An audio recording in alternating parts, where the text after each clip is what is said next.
गीताई माऊली माझी, तिचा मी बाळ नेणता, पडता रडता घेई उचलून कडेवरी।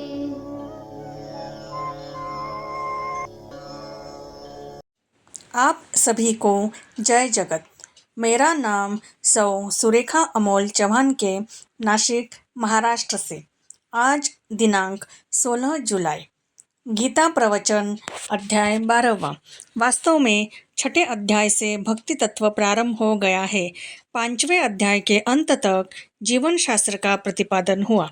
स्वधर्माचरण रूप कर्म, उसके लिए सहायक मानसिक साधना रूप विकर्म, इन दोनों की साधना से संपूर्ण कर्मों को भस्म करने वाली अंतिम अकर्म की भूमिका, इतनी बातों का विचार पहले 5 अध्यायों तक हुआ। इतने में जीवन शास्त्र समाप्त हो गया।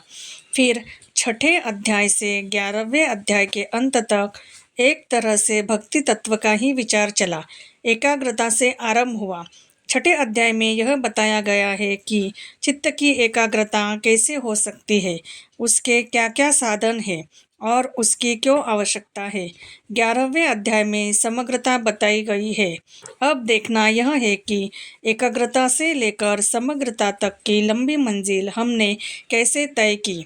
चित्त की एकाग्रता से शुरुआत हुई। एकाग्रता का होने पर किसी भी विषय का विचार मनुष्य कर सकता है।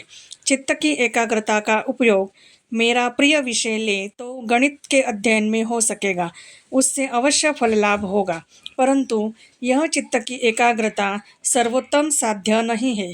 गणित के अध्ययन से एकाग्रता की पूरी परीक्षा नहीं होती।